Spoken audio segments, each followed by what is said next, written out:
ছাত্ৰ ছাত্ৰীসকল তোমালোকে ভালে আছা। আজি মই তোমালোকৰ ষষ্ঠ শ্ৰেণীৰ জাতীয় বিদ্যালয়ৰ তোমালোকে যিবিলাকে বৃত্তি পৰীক্ষা দিম বুলি ভাবি আছা তেওঁলোকৰ কাৰণে কেইটামান কুৱেশ্যন যুগুত কৰিছোঁ। আশা কৰোঁ তোমালোকে ধুনীয়াকৈ বুজি পাবা। এতিয়া আমাক প্ৰথম প্ৰশ্নটোত কি দিছে, তিনিটা বিভিন্ন অংক ব্যৱহাৰ কৰি আমি কি কৰিব লাগে, 5টা অংকযুক্ত এটা ডাঙৰ সংখ্যাটো ইয়াৰ পৰা আমি বাচিব লাগে। চাবা, আমি প্ৰথমতে চাই যাম ইয়াতো কেইটা অংক আছে, 5টা, 1 2 3 4, কিন্তু ইয়াত অংক কি আছে, দুটাহে আছে বেলেগ বেলেগ, 9 এটা বেলেগ আছে আৰু 8, গতিকে এইটো আমাৰ নহ'ব। এইটো কেইটা আছে, অংক আছে 5টাই আছে, কিন্তু ইয়াত গোটেইকেইটা কি হ'ল, একে, হয়নে? তাৰপিছত আমাৰ এইটোত চাবা, এইটোত কি আছে, 1 2 3 4, 5টা অংক আছে, কিন্তু অংককেইটা আমাৰ কি হ'ব কৈছে, তিনিটা বিভিন্ন, গতিকে বিভিন্ন আছে। ইয়াত 9 কেইটা একে আছে আৰু ইয়াত 8 7, গতিকে আমাৰ তিনিটা বিভিন্ন অংক আছে। ইয়াতো তিনিটা বিভিন্ন অংক আছে, কিন্তু ই আটাইতকৈ ডাঙৰ নহয়। আমাৰ এনচাৰ হ'ব চি। পাইছেনে বুজি? তাৰপিছত কৈছে যে দুটা ক্ৰমিক যুগ্ম সংখ্যাৰ গ খা উ। ক্ৰমিক সংখ্যা, যুগ্ম সংখ্যা মানে কি, যে যিবিলাক সংখ্যাক 2ৰে বিভাজ্য হয় সেই সংখ্যাবিলাকক কি বুলি ক'ব, যুগ্ম সংখ্যা বুলি ক'ব। গতিকে আমাৰ দুটা ক্ৰমিক মানে কি, ক্ৰমিক হ'লে কি হ'ব নোৱাৰে, মাজত আৰু বেলেগ সংখ্যা থাকিব নোৱাৰিব। বুজি পাইছা? যে ক্ৰমিক যুগ্ম সংখ্যা আমি নিৰ্বাচন কৰোঁতে আমি কি কৰিম, যে মাজত আৰু কি থাকিব নোৱাৰে, বেলেগ সংখ্যা থাকিব নোৱাৰে। এইটো মুচি দিছোঁ, মই এইটো তোমালোকক বুজাই দিছোঁ, চাবাচোন। এইটো আমাৰ কি কৈছে, যে ক্ৰমিক যুগ্ম সংখ্যা হ'ব লাগিলে আমাৰ কি হ'ব লাগিব, তাৰ মাজত বেলেগ সংখ্যা থাকিব নোৱাৰে। ধৰা আমি 4 লৈছোঁ এটা, হয়নে? 4 এটা যুগ্ম সংখ্যা, 4ৰ পিছত আমি কোনটো সংখ্যা পাম, 4ৰ পিছত আমি 6, 6ৰ পিছত কি পাম, 8 পাম। এতিয়া আমাক দুটাৰ কথাহে কৈছে, গতিকে ইয়াৰ পৰা আমি যিকোনো দুটা ল'ম। এতিয়া ধৰা আমি 6 আৰু 8 লৈছোঁ, গতিকে 6 মানে কি লিখিব পাৰোঁ, 6 আমাৰ 2 পূৰণ 3, আৰু 8 মানে কি লিখিব পাৰোঁ, 2 পূৰণ 2, এনেকৈ আমি লিখিব পাৰোঁ। এতিয়া আমি গসাগু নিৰ্ণয় কৰিব হ'লে কি কৰিম, এই সংখ্যাবিলাকৰ মানে এই সংখ্যা দুটা, এই সাধাৰণ উৎপাদকবিলাকৰ যিটো আটাইতকৈ ডাঙৰ সেইটোৱে ল'ম। এতিয়া আমাৰ সাধাৰণ উৎপাদক কি আছে, কেৱল 2 আছে, গতিকে দুটা ক্ৰমিক সংখ্যাৰ গসাগু আমি কি পাম, 2। পালা বুজি? পালানে? তাৰপিছত 3 নম্বৰ কুৱেশ্যনত কি কৈছে, তলৰ কোনটো উক্তি সত্য, যে আমাক কেইটামান উক্তি দিয়া আছে, সেই উক্তিকেইটাৰ ভিতৰত কোনটো আমাৰ সত্য সেইটো নিৰ্বাচন কৰিব দিছে।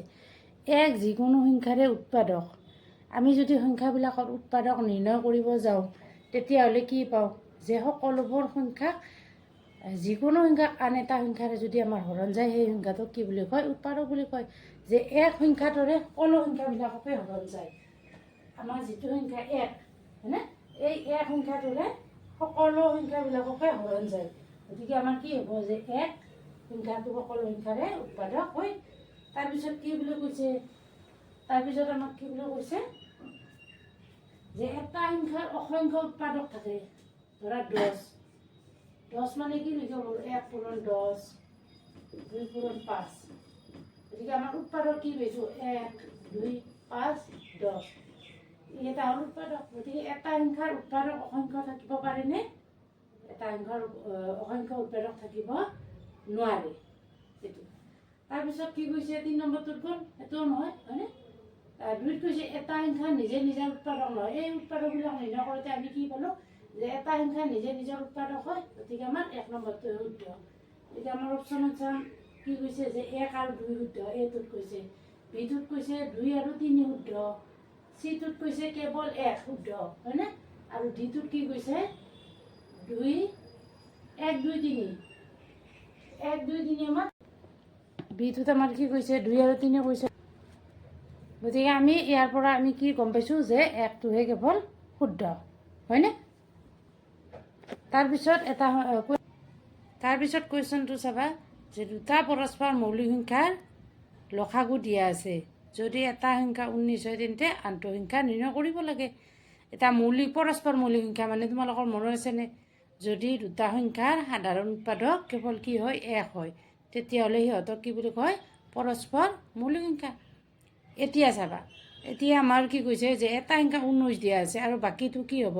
এতিয়া আমি এককৰ ঘৰত সংখ্যাবিলাকৰ এককৰ ঘৰত চাই ল'ম যে 3 আছে হয়নে? আমাৰ যিটো লসাগুৰ এককৰ ঘৰত কি দিয়া আছে? 3 দিয়া আছে।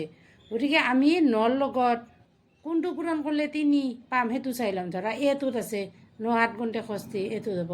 বিটো নহয় 3 3 গুণ 9, চিটোও নহ'ব 9 2 গুণ 18, আৰু ডিটোতো কি আছে 3 হয় 9 8 গুণ 63। কিন্তু আমাৰ চাবা এটা কথা তোমালোকে লক্ষ্য কৰিবা, যদি আমি দুটা সংখ্যা পূৰণ কৰোঁ হয়নে, যিকোনো দুটা, সেই সংখ্যা দুটা পূৰণ কৰোঁতে আমি সংখ্যা দুটাত থকা অংকৰ সংখ্যা চাম। যে 19ত কেইটা অংক আছে? 2টা অংক আছে। আৰু এত কেইটা অংক আছে? 17ত হয়নে? যে 17ত কেইটা অংক আছে? 2টা আছে। গতিকে 19 আৰু 17 যদি আমি পূৰণ কৰি দিওঁ তেতিয়া হয়তো পূৰণ ফলত আটাইতকৈ বেছি সিহঁতৰ অংকৰ সংখ্যা হ'ব 4টা বা 4টাতকৈ কম হ'ব পাৰে। কিন্তু যদি আমি ডি পূৰণ কৰি দিওঁ, ডিত কি থাকিব? ডিত অংক দুটাৰ কি আছে? যোগফল কিমান হ'ব? 5টা হ'ব। 19 আৰু 117 পূৰণ কৰিলে অংক দুটা কেইটা হ'ব? 5টা।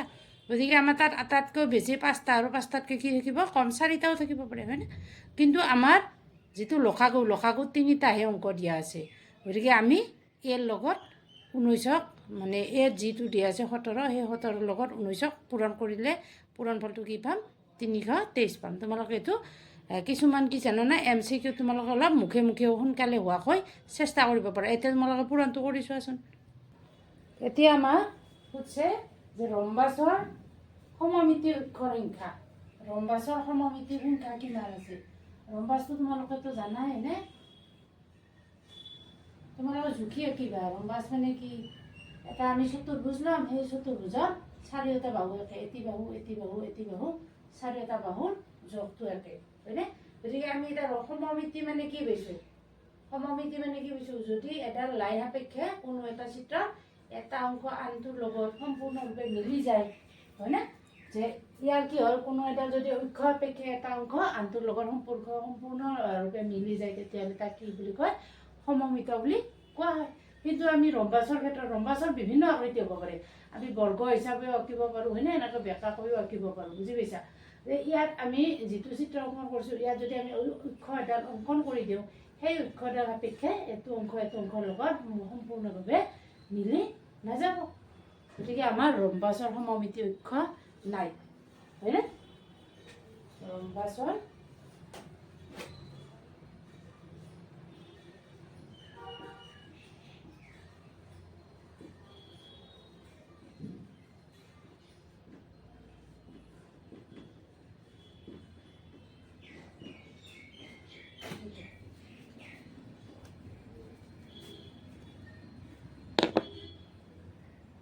ছাত্ৰ ছাত্ৰীসকল কুৱেশ্যন নম্বৰ 6ত চাবা, যদি এ গ্ৰেটাৰ দেন 0, তাৰমানে এটো কি হ'ব?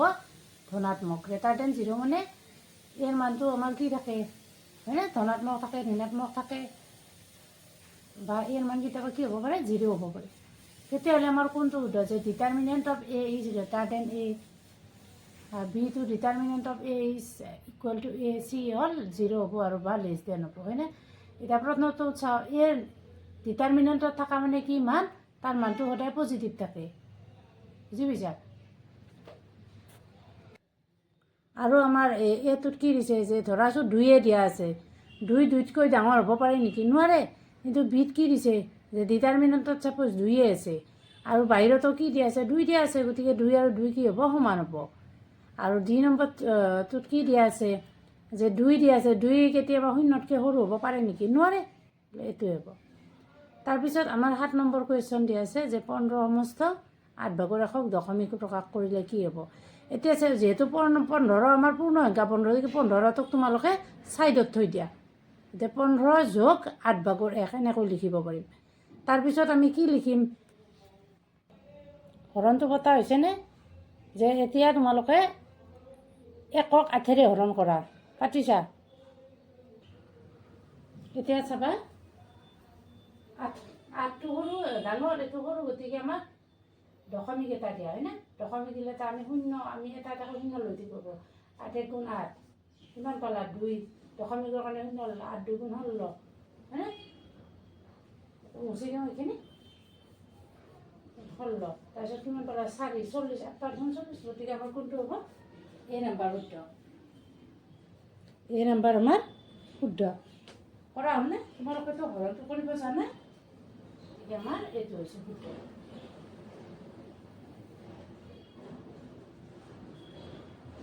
তাৰপিছত 8 নম্বৰটোত কি কৈছে যে 7 সমস্ত 9 ভাগত 2 লগত কি যোগ কৰিলে যোগফলটো 9 ইয়াত আমাৰ এনেকৈ কৈছে 7 সমস্ত 9 ভাগত 2 এইটো আমি এনেকৈ কৰি লিখিব পাৰোঁ 7 যোগ 9 ভাগত 2 হয়নে এইটো আমাৰ কি থাকিল পূৰ্ণ অংক হ'ল 7 এতিয়া 7ৰ লগত কি যোগ কৰিলে আমি কি পাম 9 পাম 7ৰ লগত কি যোগ কৰিব লাগিব 7ৰ লগত আমি 2 যোগ কৰিব লাগিব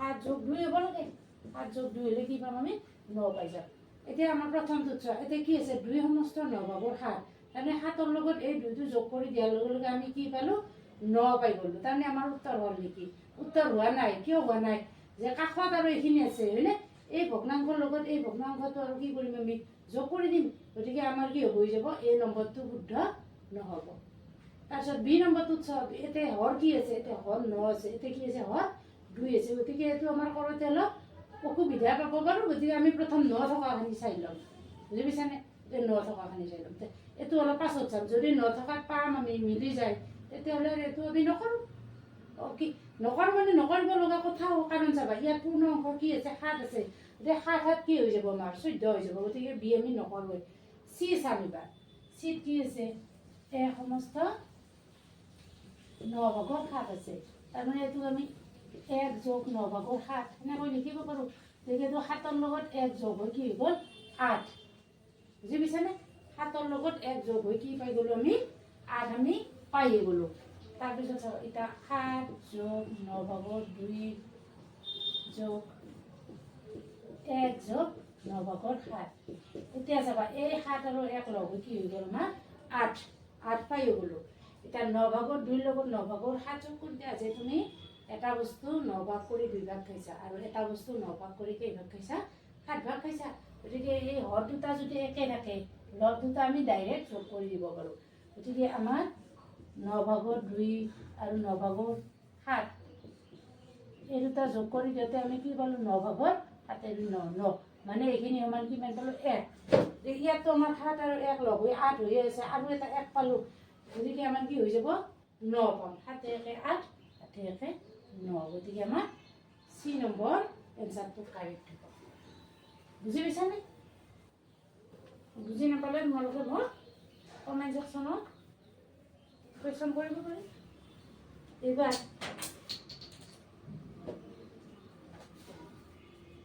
এইটোত চোৱা তোমালোকৰ মাল্টিপ্লিকেশ্যন টেবুলখনটো জানাই ধুনীয়াকৈ হয়নে নহয় গতিকে মাল্টিপ্লিকেশ্যন টেবুলখনটো জানাই গতিকে আমি এইটো ডাঙৰকৈ পাতি ল'ম ইয়াত চাবাচোন সংখ্যাকেইটাৰ ৰখতে মোৰ ভুলো হৈ যাব পাৰে 35 51 ঠিকে আছেনে 3 4 4 9 এতিয়া চাওঁ আমি কি লক্ষ্য কৰিম যে কিছুমান সংখ্যা কিহেৰে যায় আমাৰ কিন্তু চাবা কেনচেলটো কাৰ লগত কৰিব লাগে সদায় হৰ আৰু লবৰ লগতহে কৰিব লাগে বুজি পাইছা হৰ আৰু আমি লবৰ লগতহে আমি কেনচেলখিনি কটাকটিখিনি কৰিব পাৰিম এতিয়া চাবা আমাৰ একক প্ৰথমটো যিটো আমাৰ ভগ্নাংশ দিয়া আছে তাত হৰ আছে 14 কিহেৰে হৰণ যায় 2 আৰু 7 হয়নে 2 দি যাব 2 7 গুণ 14 তাৰমানে 2 ৰে হৰণ যাব 7ৰে যোৱা আৰু কোনোবা আছে নেকি আছে 7 7 গুণ কি 49 ইয়াত যাব 7ৰে কৰি 2 বাৰ 7 7 গুণ 49 পালা বুজি তাৰপিছত এইটো আৰু এইটো চাম এতিয়া একৰ ঘৰত 5 আছে এতিয়া একৰ ঘৰত 5 আছে 5 5 5 গুণ 25 5 7 গুণ 35 পাইছা বুজি এইটো তাৰপিছত এইটো আৰু এইটো এতিয়া 7ৰে 7ক একবাৰ তাৰপিছত চাবা 17 51 কিহেৰে যায় 3ৰে যায় 3 পূৰণ 17 হয়নে আৰু 34 মানে কি লিখোঁ 2 পূৰণ 17 তাৰমানে এইটো আৰু এইটো কিহেৰে কেঞ্চেল যাব 17 17ৰে 3 17ৰে 2 এতিয়া আমাৰ দিনে বোলে তলত মানে হৰৰ তলত কি থাকিল 2 2 গুণ কি 4 আৰু ওপৰত কি থাকিল 5 3 গুণ 15 গতিকে আমাৰ তলত যিবিলাক আছে 2 পূৰণ 1 পূৰণ 2 মানে 2 2 গুণ 4 এতিয়া 5 পূৰণ 3 পূৰণ 1 5 3 গুণ 15 আছেনে আছে পঢ়া ডি নম্বৰ চৰি 15হে দেখিছোঁ বাপৰে বাপ কি ভুল কৰোঁ হে 4 থকা হতটো 4 ক'ত চাওঁ এইটো আৰু এইটো আছে এইটোত কি আছে 25 আছে গতিকে এইটো নহ'বই আৰু এইটো আমাক কি বুদ্ধি কৰি দিছে দেখোন মিশ্ৰ ভগ্নাংশ কৰি দিছে 4 3 গুণ 12 12 3 15 এইটোৱে উত্তৰ ক্লিয়াৰ হৈছেনে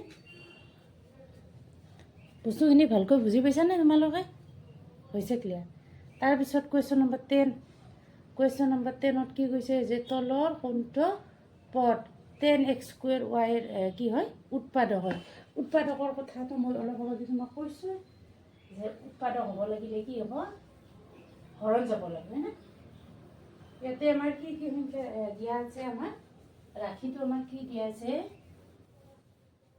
ৰাশিটো আমাক দিয়া আছে 10x² y ইয়াক আমি আগতে ভাঙি লওঁ 2 পূৰণ 5 পূৰণ x পূৰণ y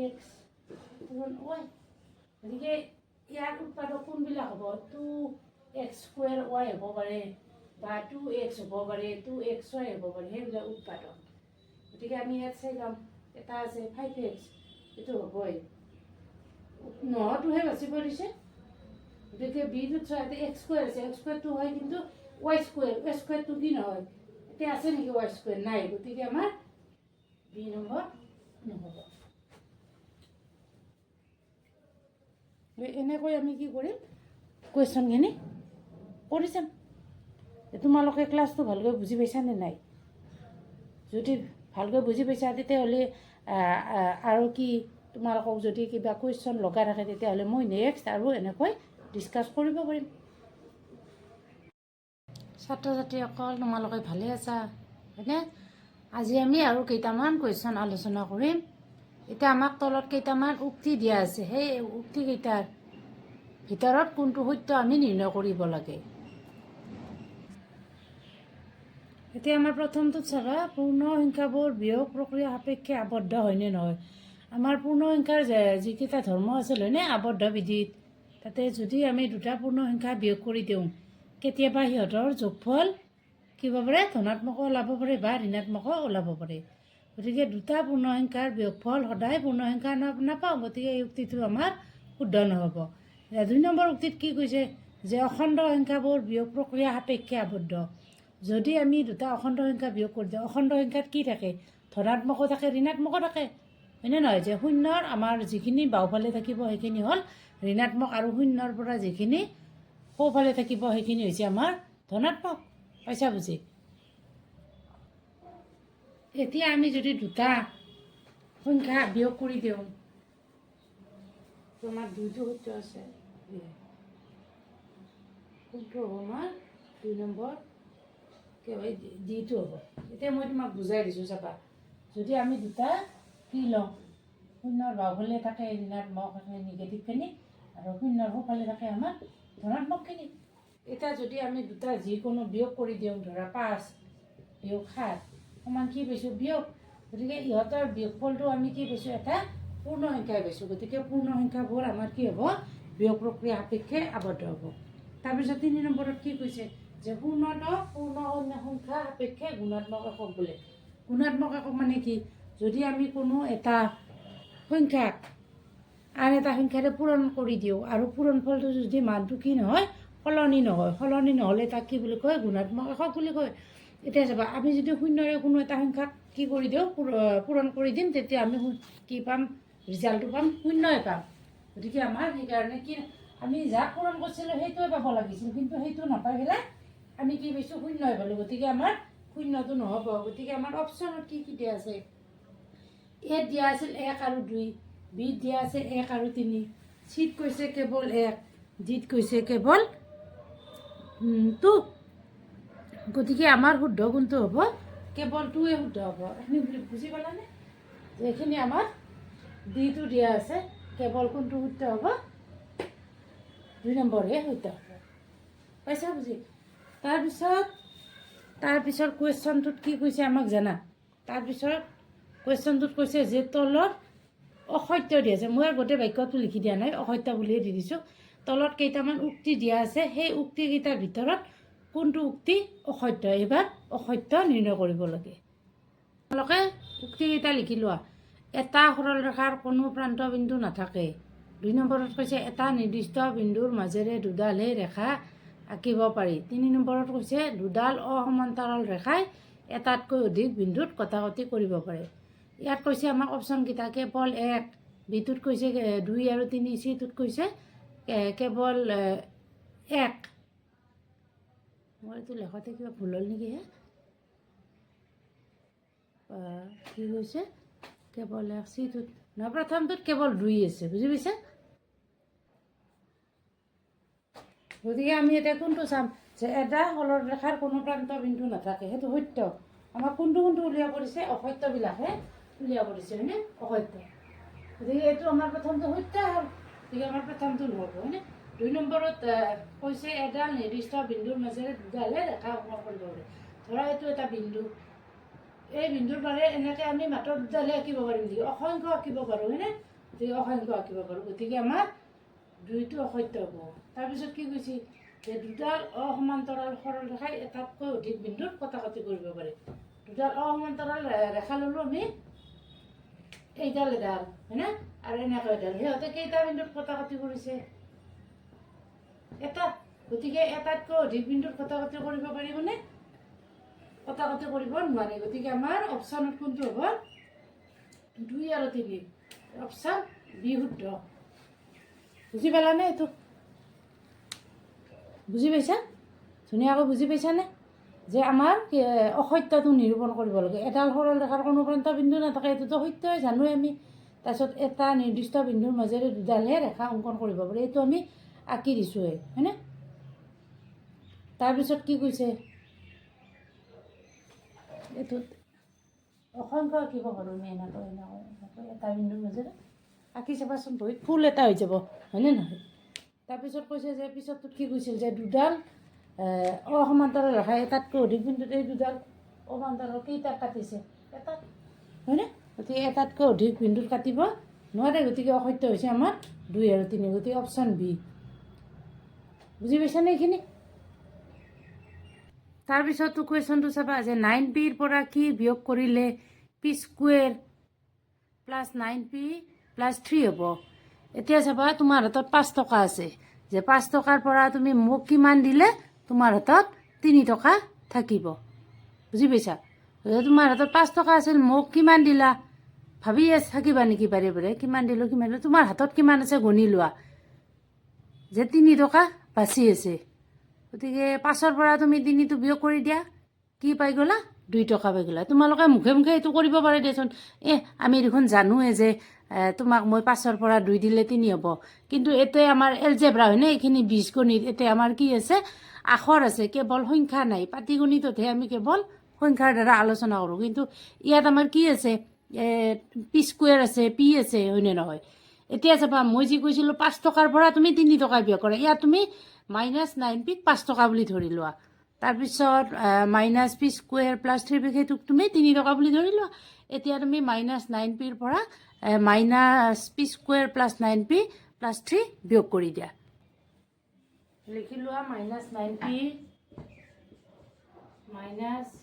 -p square plus 3p plus 3 এতিয়া তোমালোকে চিনৰ নিয়মখিনি জানানে এইটোতো চেঞ্জ নহয় এইটো একে থাকিব চিনৰ নিয়মখিনি চাবা আগত যদি মাইনাছ থাকে ভিতৰত যদি প্লাছ থাকে তেতিয়াহ'লে কি হৈ যাব চিনবিলাক চব প্লাছবিলাক কি হৈ যাব মাইনাছ হৈ যাব হয়নে প্লাছবিলাক মাইনাছ আৰু আগত যদি মাইনাছ চিন থাকে আৰু ভিতৰতো মাইনাছ চিন থাকে তেতিয়া মাইনাছবিলাক প্লাছ হৈ যাব তাৰমানে তোমালোকে এইটো কথা মনত ৰাখিব পাৰা যে পূৰণ এইটো ব্ৰেকেট দিয়া মানে পূৰণৰ ক্ষেত্ৰত হ'লে একে চিন হ'লে কি হ'ব যোগ আৰু বেলেগ বেলেগ চিন হ'লে কি হৈ যাব বিয়োগ চিন হৈ যাব ইয়াত বেলেগ বেলেগ চিন আছে বেলেগ বেলেগ চিন থকাৰ কাৰণে এইটো বিয়োগ আৰু একে চিন থকাৰ কাৰণে এইটো আমাৰ কি হৈ গৈছে যোগ হৈ গৈছে কথাখিনি বুজি পাইছানে যে একে চিনৰ ক্ষেত্ৰত কি হ'ব যোগ আৰু বেলেগ বেলেগ চিন মাইনাছ প্লাছ মাইনাছ হৈ গ'ল এইটো কিন্তু মাইনাছ হৈ যাব ৰিজাল্টটো এনেকুৱা ক্লিয়াৰ হৈছে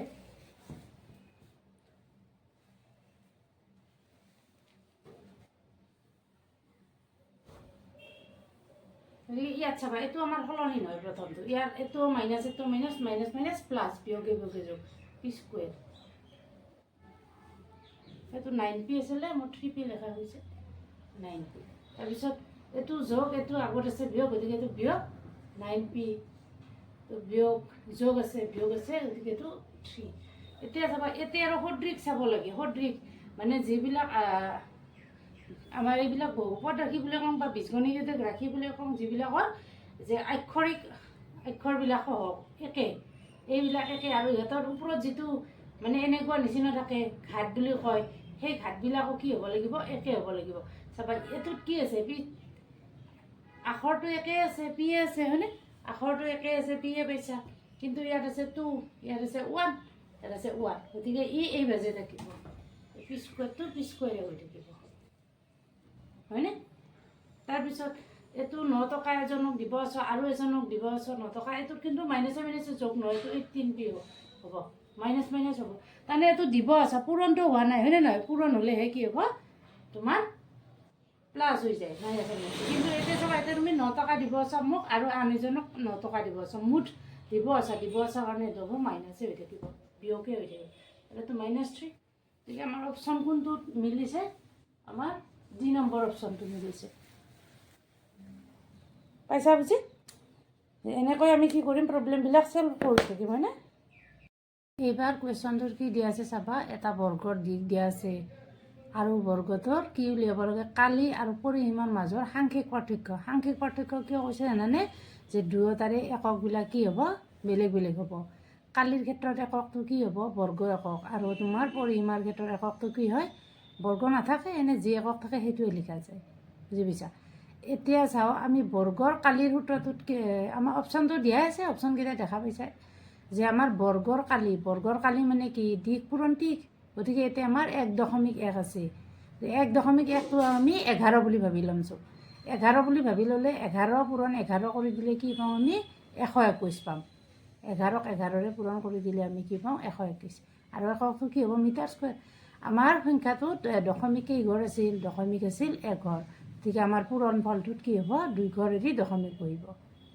হ'ল তাৰপিছত পৰিসীমা চোৱা পৰিসীমাত বৰ্গৰ পৰিসীমা মানে কি হ'ব 4 পূৰণ এটা বাহুৰ দৈৰ্ঘ্য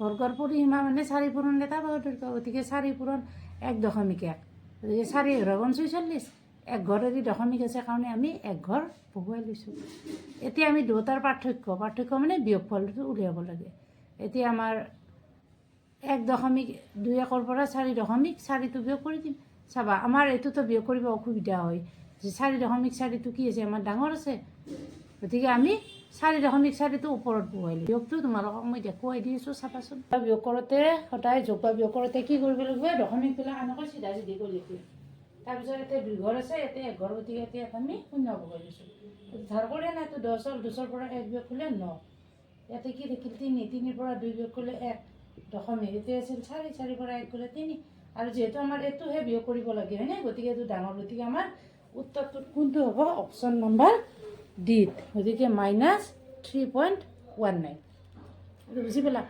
তাৰপিছত তো কুৱেশ্যনটোত আমাৰ কি কৈছে যে 40 মিটাৰ দৈৰ্ঘ্যৰ এডাল তাঁৰ আছে আৰু সেই তাঁৰডালৰে এটা বৰ্গ তৈয়াৰ কৰালে এই বৰ্গটো আঁকি দিছোঁ মই এইটো বৰ্গটো তোমালোকে বনাই লৈছিলা ইয়াতে বৰ্গটো নাকিলেও কথা নাই মই এনে দেখাৰ কাৰণে দিছোঁ তাৰপিছত কৈছে যে সেই তাঁৰডালে এই যিমান 40 দৈৰ্ঘ্য আছিল মিটাৰ দৈৰ্ঘ্য সেই তাঁৰডালে আমি ব্যৱহাৰ কৰি লৈ এইবাৰ এটা আয়ত প্ৰস্তুত কৰিছোঁ আয়তটোৰ দীঘ আৰু প্ৰস্থ কি থাকে বেলেগ বেলেগ থাকে আয়তৰ দীঘ আৰু প্ৰস্থ তোমালোকে বেলেগ বেলেগ জানা আৰু বৰ্গৰ চাৰিওটা বাহু কি হয় একে আয়তৰ এইবিলাক বিপৰীত বাহুবিলাকে একে আৰু এই কোণবিলাক 90 ডিগ্ৰী এইটো চিম্বল 90 ডিগ্ৰী ইয়াৰ চাৰিওটা বাহু সমান আৰু কোণবিলাক 90 ডিগ্ৰী গতিকে আমি বৰ্গটোতো জানোৱে 4 পূৰণ এটা বৰ্গ গতিকে সেইটো আমি সূত্ৰ ব্যৱহাৰ কৰাৰ দৰকাৰ নাই গতিকে আমি আয়তৰ পৰিসীমাত সূত্ৰটোহে ব্যৱহাৰ কৰে।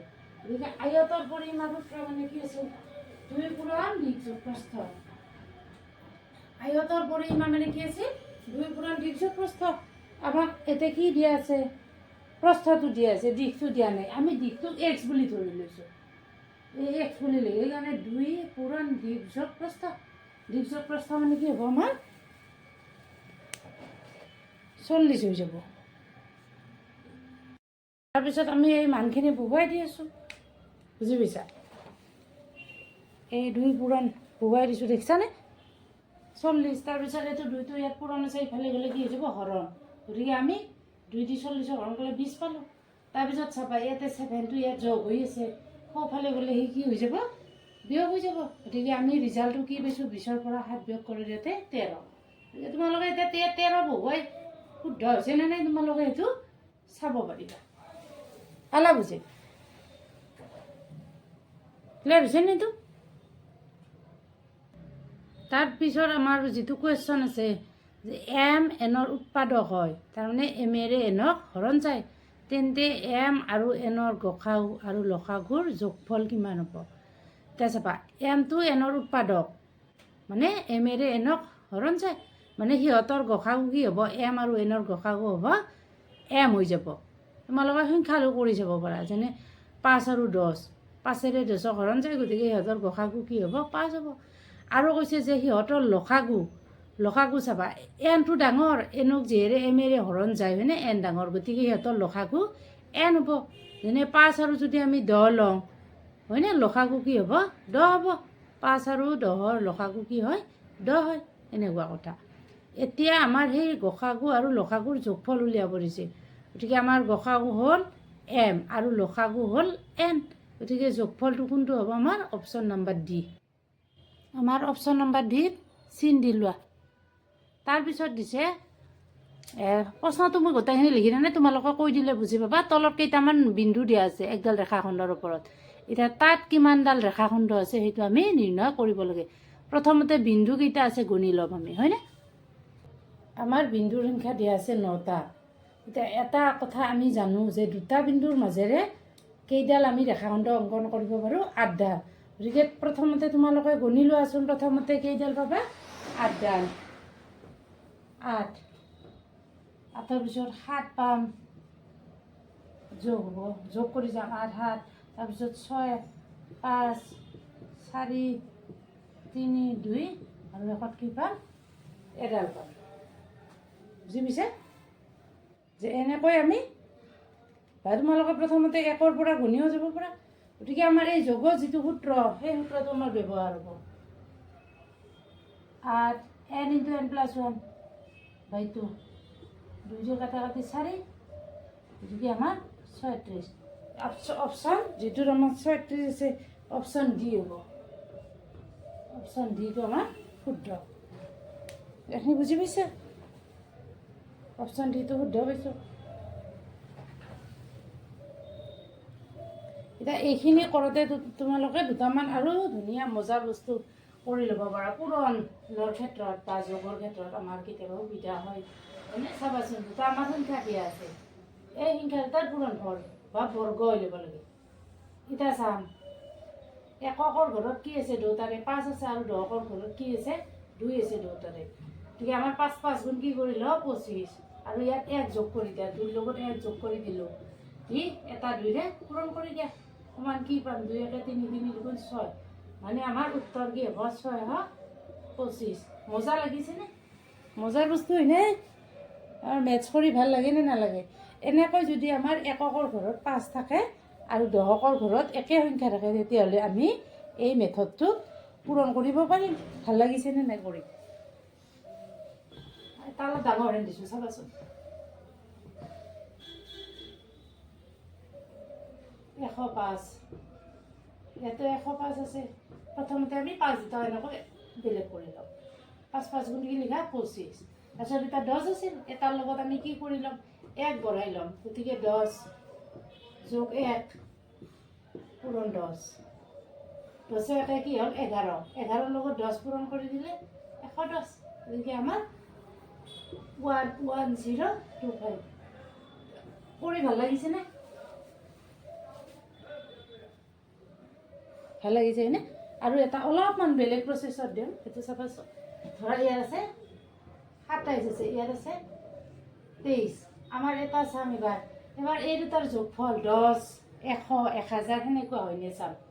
আৰু কিন্তু এটা কথা মন কৰিবা, এইফালে কিন্তু একে অংক থাকিব লাগিব। ইয়াত 2 আছে, ইয়াতো 2, 2, 3 এনেকুৱা থাকিলে নহ'ব। এনেকুৱা থাকিলে আমি কি কৰিম, 7 আৰু 3 যোগ কৰিলে 10 পাইছোঁ, আৰু এইফালেতো একে আছে, গতিকে আমি এইটোতো এনেকুৱা নিয়ম কৰিব পাৰোঁ। 7 3 গুণ কি হ'ল 21, 2 2 গুণ 4, গতিকে আমাৰ পূৰণফল হ'ব 421।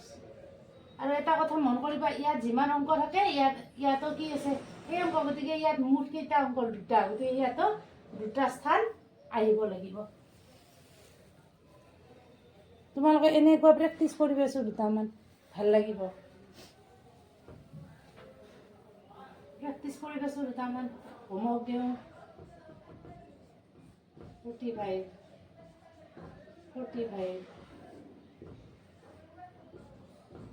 17, 13 নে 21, 29 এনেকুৱা কৰিবা।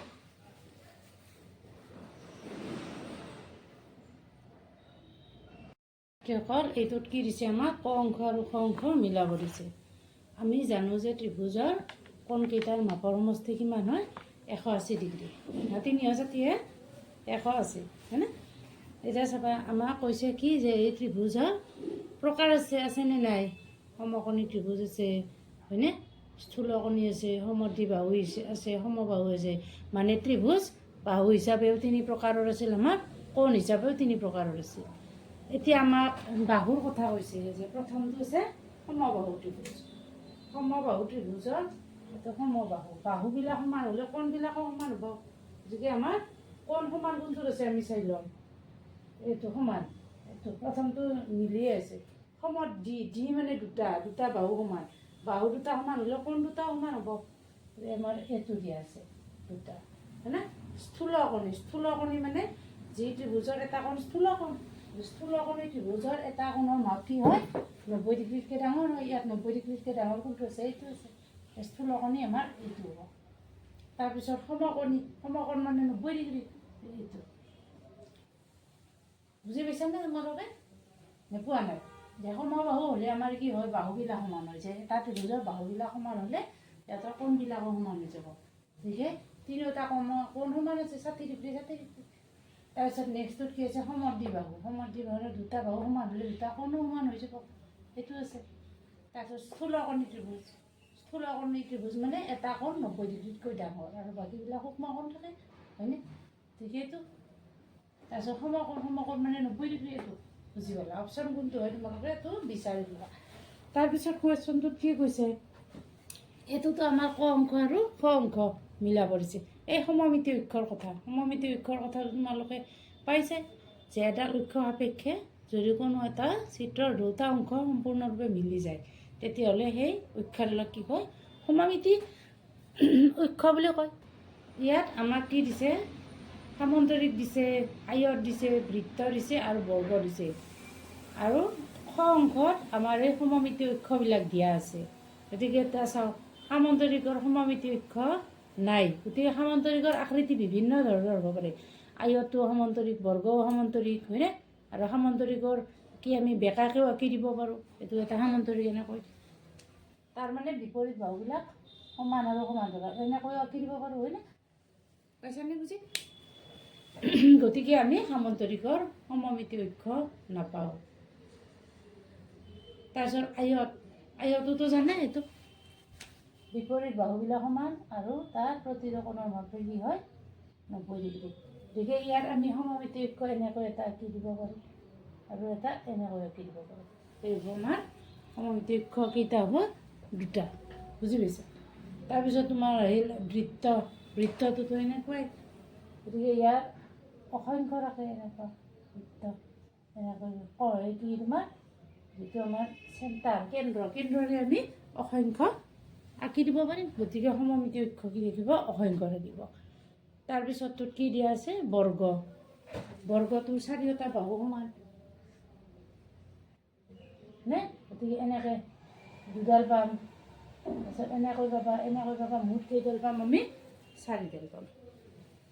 গতিকে আমাৰ সেইটো মিলিছে। কোনটো মিলিছে? Option number C. সেইটো তাৰপিছত আমাক এটা কুৱেশ্যন দিছে যে এজন দৌৰবিদে আয়তাকাৰ খেলপথাৰ এখনত দৌৰিছে। কি আকৃতিৰ খেলপথাৰখনত? আয়ত আকৃতিৰ। গতিকে তেওঁ দৌৰি আছে কেইপাক দৌৰিছে? 4 পাক। এতিয়া আমাক খেলপথাৰখনৰ দৈৰ্ঘ্য আৰু প্ৰস্থটো দিছে, যে দীঘ কৈছে, দৈৰ্ঘ্য কৈছে 35 আৰু প্ৰস্থ কৈছে তোমাৰ 15। গতিকে আমি এই অংকটোত কি কৰিব পাৰোঁ? যিটো আমাৰ আয়তৰ তোমাৰ পৰিসীমা নিৰ্ণয় কৰা সূত্ৰ, সেই পৰিসীমাটো উলিয়াই ল'ম। পৰিসীমা মানে কি? সি 1 পাক দৌৰা। ধৰা এইটো আয়ত আকৃতিৰ যে এৰে পৰা আৰম্ভ কৰিছে, মানে সি পৰিসীমাই দি যাওঁ মানে সি কি কৰিছে? 1 পাক দৌৰ মাৰিছে। পৰিসীমাই দি যোৱা মানে 1 পাক দৌৰা। বুজি পাইছা? তাতেও কিমান পাক মাৰিছে? গতিকে 4 পাক, গতিকে 4 পূৰণ পৰিসীমা, হয়নে? এই পৰিসীমা মানে কি হ'ব? 35 যোগ 15, 35 যোগ 15, তাকে আৰু কি কৰা? 2 দি পূৰণ কৰা। সেইটো আমি যিমান পাম তাক আৰু কি হেৰি পূৰণ কৰিব লাগিব? 4 দি। এই ৰিজাল্টটো যিমান পাম সেই ৰিজাল্টটোক আৰু আমি কি হেৰি পূৰণ কৰি দিম? 4ৰে পূৰণ কৰি দিম। বুজি পাইছা? গতিকে আমাৰ এই পূৰণ ফলটো কিমান হ'ব? 35 আৰু 5 পিছত 4 না, 3 1 4 1 5 পূৰণ 2। 2ৰে পূৰণ কৰিলে কিমান পালা? 100। আৰু 100 কিহেৰে পূৰণ কৰি দিবা? 4। গতিকে আমাৰ ৰিজাল্টটো কি হৈ যাব? 400 হৈ যাব। পালানে বুজি? পোৱা নাই? যে তোমালোকে এনেকৈ মেথছখিনি প্ৰেক্টিছ কৰি থাকিবা, আৰু প্ৰেক্টিছ কৰি থাকিলে কি হৈ যাব? বস্তুখিনি ভালদৰে ক্লিয়াৰ হ'ব, হয়নে?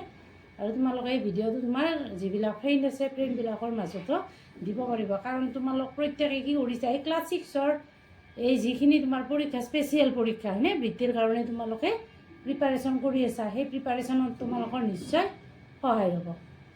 ছাত্ৰ ছাত্ৰীসকল, আজিলৈ তোমালোকৰ ক্লাছটো ইমানতে সামৰিলোঁ। Bye bye.